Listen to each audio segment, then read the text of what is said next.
ഒരു 6:10 സന്നിധാനം സന്നിധാനം പോയിന്റിൽ തന്നെയാണ് ട്രാക്ടർ മഴയായതുകൊണ്ട് കൺട്രോൾ വിട്ടിരുന്ന് ഇടിക്കുമായിരുന്നു. മൊത്തം 8 പേർക്കാണ് ഇഞ്ചുറി ഉണ്ടായിട്ടുള്ളത്. 8 പേർക്കാണ് ഇഞ്ചുറി ഉണ്ടായിട്ടുള്ളത്. അതിൽ 2 പേര് സീരിയസ് ആണ്. ഒരു പയ്യനുള്ളത് അബ്ഡമൽ ഇഞ്ചുറിയാണ്.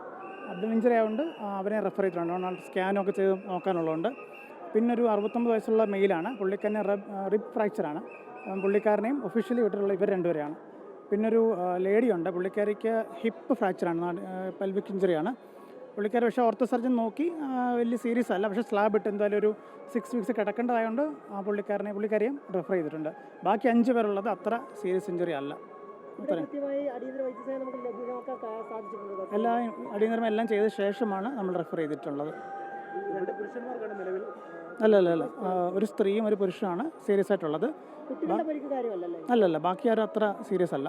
മലയാളി ഒരാളേ ഉള്ളൂ. 2 പേര് തമിഴന്മാരും 5 പേര് ആന്ധ്രാപ്രദേശുമാണ്. മലയാളിയാണ് റിബ് ഫ്രാക്ചർ ഉള്ളത്.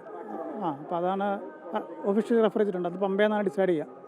എല്ലാവരും പമ്പയിലേക്ക് പോവാം. അവിടെ നിന്നാണ് പിന്നത്തെ ട്രീറ്റ്മെൻറ്റ് വഴി ഫർദർ റെഫറൻസ് നടക്കുക. മിക്കവാറും കോട്ടയത്തേക്കായിരിക്കും ഇവരെല്ലാം പോകാൻ സാധ്യതയുള്ളത്. സീരിയസ് ആയിട്ടുള്ളവർ ഉണ്ട്, എല്ലായിടത്തും എക്സ്റേ എല്ലായിടത്തുണ്ട്. അൾട്രാസൗണ്ട് ഇല്ല, റെഫർ ചെയ്തിട്ടുണ്ട്. എല്ലാം സ്റ്റേബിൾ ആക്കിയ ശേഷമാണ് ഞങ്ങളിവിടെ റെഫർ ചെയ്തിരിക്കുന്നത്. എക്സ്റേ എടുത്തിട്ടുണ്ട്, ഓർത്തോപെഡിഷൻ ഉണ്ട്, ഓർത്തോ ഡോക്ടർ കണ്ടിട്ടുണ്ട്, സർജനും ഉണ്ട്. സർജനെ കണ്ട ശേഷമാണ് തീരുമാനമൊക്കെ എടുത്തിട്ടുള്ളത്. കുട്ടികൾക്ക് നിസ്സാര പരിക്കാണ്, ബാക്കി ആർക്കും സീരിയസ് അല്ല. ഓക്കെ, എൻ്റെ പേര് ജയകുമാർ. ഞാൻ ഇവിടുത്തെ എംഒ ഇൻചാർജാണ്.